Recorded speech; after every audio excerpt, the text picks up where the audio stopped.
Shalom, salam sejahtera dalam kasih Tuhan kita Yesus Kristus yang selalu menyertai kita, yang selalu memberkati kita, yang selalu menjaga kita, bahkan senantiasa menjawab doa-doa kita sebagai orang percaya. Bapak Ibu yang diberkati Tuhan, saudara-saudariku yang diberkati Tuhan, salam sejahtera. Kita berjumpa lagi dalam sharing firman-Mu, pelita bagi kakiku. Mari kita buka firman Tuhan segera bersama. Kali ini dalam Matius pasal yang ke-28, Matius pasal ke-28, ayat yang ke-19 sampai yang ke-20. Matius pasal 28, ayat 19 sampai 20, firman Tuhan mengatakan, "Karena itu, pergilah, jadikanlah semua bangsa muridku, dan baptislah mereka dalam nama Bapa dan Anak dan Roh Kudus. Dan ajarlah mereka melakukan segala sesuatu yang telah kuperintahkan kepadamu, dan ketahuilah, Aku menyertai kamu senantiasa sampai kepada akhir zaman." Saudara, apa yang kita baca tadi, itu sering dikatakan sebagai amanat agung. Perintah Tuhan Yesus terakhir sebelum Yesus naik ke surga. Untuk kita bisa menjadikan semua bangsa sebagai murid. Jadi bukan sekedar menjadikan orang sebagai orang Kristen, datang ke gereja, tapi menjadi murid. Murid itu berarti mau belajar. Murid itu mau dibentuk. Murid itu berarti mau naik kelas. Jadilah orang-orang Kristen yang mau belajar, itu termasuk murid. Jadilah orang Kristen yang mau dibentuk. Jadilah orang Kristen yang mau naik kelas. Oke, amin. Iman kita naik dan lain sebagainya. Nah, saudara yang diberkati Tuhan, dan Yesus mengatakan begini, saudara, "Dan aku akan menyertai engkau sampai kesudahan zaman." Saudara, ada banyak bentuk penginjilan. Bikin KKR di lapangan, bikin ibadah-ibadah, itu bentuk penginjilan. Tapi sesuatu yang mungkin kadang-kadang saudara pikir, begini, kok saya nggak bisa ya? Mungkin saudara sebagai jemaat di gereja, saudara pikir saya nggak bisa. Bisa, saudara. Saudara lihat di ayat yang ke-20, firman Tuhan katakan, "Dan ajarlah mereka melakukan segala sesuatu yang telah kuperintahkan kepadamu." Jadi begini, saudara. Kalau saudara misalnya bertemu dengan teman, sahabat, keluarga, orang-orang di sekitar saudara, mereka punya masalah, kemudian mereka ceritakan kepada saudara, kemudian saudara memberikan nasihat firman Tuhan. Ya, sekali lagi, saudara memberikan nasihat firman Tuhan, itu sudah bentuk penginjilan. Karena saudara sedang mengajarkan mereka apa yang diajarkan Tuhan Yesus. Ketika orang lagi takut, saudara bilang, jangan takut, firman Tuhan berkata demikian. Saudara, itu sudah bentuk penginjilan. Saudara sudah menjadi salah seorang yang memenuhi apa yang disebut dengan amanat agung. Mengajarkan orang lain kebenaran. Amen? Jadi saudara bisa menjadi penginjil di kehidupan sehari-hari, di pekerjaan dan lain sebagainya. Dan firman Tuhan mengatakan begini kepada saya dan saudara, "Dan ketahuilah, aku menyertai kamu sampai kesudahan zaman." Saudara, jadi di zaman apa saja? Di zaman yang baik, di zaman yang tidak baik, di zaman resesi, di zaman corona, apapun. Tuhan Yesus bilang begini, "Aku akan menyertai engkau sampai kesudahan zaman." Jadi kalau saudara disertai oleh Tuhan, bukan cuma hari Minggu, tapi seluruh hari, seluruh bulan, seluruh tahun, saudara dan saya disertai oleh Tuhan. Saudara, saya bertahun-tahun menjadi seorang hamba Tuhan. Saya mau memberikan kesaksian kepada saudara. Saudara, satu kali saya khotbah di sebuah gereja, di sebuah gereja di luar pulau. Selesai saya khotbah malam harinya, saudara, telepon saya itu berbunyi. Saya juga kaget, saya pikir istri saya yang telepon. Jadi saya angkat akhirnya telepon itu. Saya bilang, ya, ternyata bukan istri saya. Orang itu bilang begini, "Pak Pendeta Nixon?" Saya bilang, "Iya, kenapa?" "Saya sudah di lobi hotel." "Hah?" Saya kaget juga, saudara. Saya bilang, "Kenapa, Pak?" Dia bilang begini, "Pak Pendeta Nixon, saya mau minta tolong sama Pak Pendeta Nixon." "Kenapa?" "Untuk mendoakan saudara saya." Aduh, saya pikir, ini kok tengah malam ya. Saya bilang, "Pak, bagaimana kalau besok aja sebelum saya kembali ke Surabaya?" Dia bilang, "Nggak bisa, Pak Pendeta Nixon. Bisa-bisa saudara saya mati, Pak." Akhirnya saya pikir, "Oke, Pak, tunggu saya beberapa menit." Singkat cerita, saya turun, akhirnya saya ketemu dengan Bapak ini. Saya lupa memang tanya apa yang dialami saudaranya. Ketika saya, saudara, dibawa oleh Bapak ini, naik mobil, dia bilang begini, "Pak Nixon, saya suka Pak Nixon tadi khotbah tentang kuasa Tuhan. Jadi ketika ini terjadi kepada saudara saya memutuskan untuk panggil Pak Nixon untuk mendoakan saudara saya." Saya bilang, "Ada apa dengan saudaranya, Pak?" Bapak itu bilang begini, "Pak Pendeta Nixon, saudara saya kerasukan setan." Hah? Haleluya. Saudara, saya jujur sama saudara. Saudara, saya selalu menghindari. Bagi saya ada orang yang punya urapan khusus untuk mengusir setan, saudara. Orang yang kerasukan setan dan lain sebagainya. Selalu saya hindari, saudara. Dalam pelayanan saya selalu saya hindari. Kalau konseling khotbah bagi saya selalu bilang itu panggilan. Tapi untuk mengusir setan itu bukan panggilan saya. Jujur saya takut, saudara. Jujur aja. Tapi mau apa lagi, saudara? Waduh, saya lupa tanya. Singkat cerita kami sampai di rumah itu. Di rumah itu di sebuah kompleks. Ketika saya lihat ada beberapa orang berkumpul depan rumah, saudara. Karena memang ternyata dari sore, saudara, dari siang cewek itu udah kerasukan dan buat kehebohan di lingkungan itu. Katanya mereka udah panggil berbagai macam orang untuk lihat asli, tapi nggak bisa. Akhirnya, saudara, ketika saya masuk, waduh, saya rada takut-takut. Saya masuk akhirnya di rumah itu. Saudara tahu apa yang terjadi? Itu memang ada seorang gadis yang kerasukan. Dia ada di lantai, saudara, tapi sebelum saya masuk sampai dalam rumah melihat gadis itu, saudara, gadis itu ketawa seperti ini. Tuhan Yesus, rontok perasaan saya, saudara. Aduh, saya ketakutan sekali, saudara. Tuhan Yesus, itu apalagi saya nggak bisa mundur, saudara. Oke? Ya udah, akhirnya saya lihat gadis itu. Dia duduk di lantai. Ketika saya masuk di ruangan rumah itu, gadis itu berdiri. Dia tatap saya. Dia natap saya. Gadis itu rambutnya cukup panjang, saudara. Dia lihat saya. Waduh, saya jujur takut. Saya bilang, Tuhan, apa yang harus saya lakukan? Saya nggak mungkin mundur lagi, saudara. Tapi saudara tahu yang luar biasa.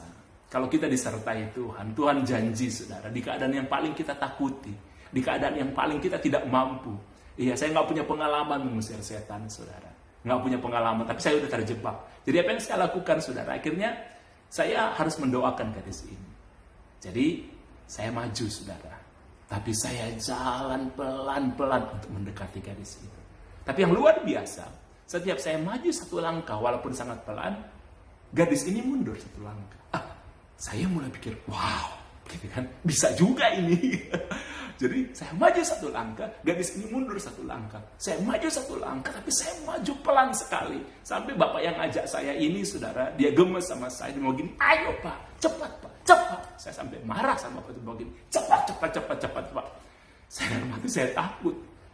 Gadis ini mundur, dia mundur. Sampai akhirnya, saudara, gadis itu mentok. Dia itu nempel di dinding, paling belakang. Dan dia udah gak bisa mundur lagi. Dia udah gak bisa mundur, tapi saya masih bisa maju. Saudara, itu jadi kebimbangan bagi saya. Itu pun saya maju pelan-pelan, karena saya punya target, saya harus mendoakan gadis ini, saya harus tempang tangan sama dia. Walaupun dengan rasa takut, saudara. Tapi memang Tuhan janji dia akan menyertai kita sampai kesudahan zaman, dimanapun, saudara. Jadi saya maju pelan-pelan, saya maju sama pelan-pelan. Gadis ini, dia di dinding, saudara, gini. Nah, udah gak bisa mundur lagi. Dia udah gak bisa mundur lagi. Saudara, apa yang terjadi? Iblis selalu menakut-nakuti kita. Ya, dia ingin memprovokasi kita. Jadi saudara tahu, apa yang dibuat oleh kuasa kegelapan yang merasuki gadis ini? Tiba-tiba gadis itu buka bajunya. Dia robek bajunya. Dia buka gitu kan. Ya, mungkin dia ingin menunjukkan aksinya, iblis yang merasuki gadis ini, supaya saya takut. Dia buka besar. Saudara tahu, dia tinggal pakai pakaian dalam, tapi saya harus selalu maju. Dan apa yang terjadi, saudara, sesuatu yang saya tidak pernah duga, dan saya pikir semua orang di ruang itu juga tidak pernah duga. Maaf, saudara, gadis itu melepaskan seluruh pakaian, bahkan pakaian dalam. Saudara yang diberkati Tuhan, papanya, saya akhirnya tahu itu papanya langsung begini, semua yang ada di ruangan ini yang laki-laki keluar. Disuruh keluar, saudara. Saya kan pikir begini, saya kan masuk laki-laki, jadi saya juga akan diusir keluar. Jadi saya lihat kepada bapak itu, bapak juga begini, kecuali bapak pendeta tetap di sini. Aduh, saudara. Akhirnya saya maju, saudara. Ketika saya mulai dekat dengan gadis ini, tiba-tiba, saudara, gadis itu berbalik. Dia menghadap dinding, ya. Dia menghadap dinding kayak gini, ya. Dia membelakangi saya, dia menghadap dinding. Dan saudara tahu apa yang dilakukan oleh kuasa kegelapan yang merasuki tubuh gadis ini. Gadis ini, saudara, perempuan ini, dia manjat dinding seperti cecak. Dia nempel dan dia manjat dinding. Seumur hidup baru kali itu saya menyaksikan pemandangan semacam itu. Mungkin iblis yang di kuasa gelap yang di dalam gadis ini ingin menunjukkan saya supaya saya takut. Tapi saya kasih tahu sama saudara ya, justru di saat itu rasa takut saya hilang sama sekali. Benar saudara, saya kasih tahu. Rasa takut saya hilang. Saya maju, saya dekati garis ini saudara. Akhirnya garis itu manjat dinding sampai di atas. Wih, semua orang sampai terkagum lihat saudara, dia manjat sampai di atas. Saudara, rasa takut itu hilang sama sekali. Kemudian saya lihat dia, saya bilang, dalam nama Yesus kamu turun. Saya cuma bilang, hai kuasa kegelapan yang merasuki gadis ini, kamu tidak berhak dalam tubuh gadis ini. Keluar dalam nama Yesus. Saudara, tiba-tiba gadis itu bisa berbalik ke bawah. Dia turun akhirnya dan dia nangis. Saudara, saya sempat konseling gadis ini. Ternyata dia mengalami sesuatu dalam kehidupannya dan selama 3 hari dia mengurung diri di kamar. Dan saudara, pada akhirnya dia dirasuki oleh kuasa kegelapan. Dia punya masalah, saya tidak perlu ceritakan di sini. Saudara, ini berkati Tuhan. Dari situ saya cuma ingin mengatakan kepada saudara, saudara, saya waktu itu tidak punya pengalaman untuk mendoakan orang yang kerasukan setan dan sebuah pelayanan yang selalu saya hindari. Tapi benar kata Tuhan, dan ketika iblis setan yang merasuki tubuh gadis ini, dia menunjukkan kepada saya kemampuannya dia.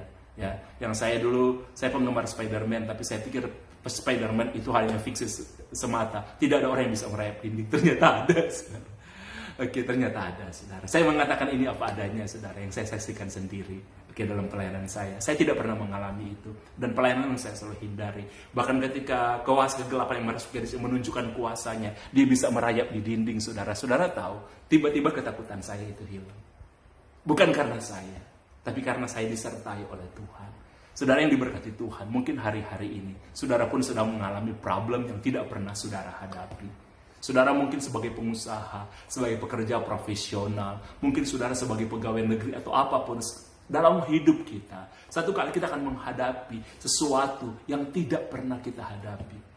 Kita nggak punya pengalaman untuk menyelesaikannya. Tapi saudara, kalau saudara disertai oleh Tuhan, Tuhan akan memberikan hikmat kepada saudara. Tuhan akan memberikan jalan keluar. Sekalipun rasa takut itu ada, rasa cemas itu ada. Kalau saudara tanya sama saya takut, waktu itu takut. Tapi saudara tahu ketika justru kuasa kegelapan menunjukkan kemampuan dia yang merasuki tubuh gadis ini, rasa takut saya hilang. Jadi saya ingin bilang kepada saudara, saudara jangan menyerah, tetap maju. Karena saya dan saudara, firman Tuhan katakan, dia menyertai kita sampai kesudahan zaman. Amin. Mari kita berdoa. Di dalam nama Tuhan Yesus Kristus, dimanapun saudara-saudariku berada, Bapak Ibu berada, aku berdoa dalam nama Yesus. Tuhan memberkati engkau, Tuhan menyertai engkau. Di jalan apapun yang engkau lalui, engkau akan mampu. Di keadaan apapun yang engkau lalui, engkau akan mampu. Di lembah kegelapan pun engkau akan mampu lalui, dan engkau akan keluar sebagai pemenang. Bukan karena engkau, tapi karena Tuhan menyertai engkau. Sehingga engkau tidak akan takut, engkau akan mampu melewatinya. Kami berdoa dan penuh percaya dalam nama Tuhan Yesus Kristus. Haleluya, puji Tuhan. Amin. Tuhan memberkati kita semua. Tetap semangat menghadapi apapun. Bila saudara ingin didoakan, saudara bisa DM saya. Sekali lagi, kalau saudara ingin didoakan secara khusus, saudara bisa DM saya. Tulis nama saudara dan apa yang saudara ingin doakan. Saudara percayalah, semua doa saudara itu rahasia bagi saya. Dan saya punya 4 orang pendoa yang akan doa khusus buat saudara. Tetap semangat, jangan pernah menyerah.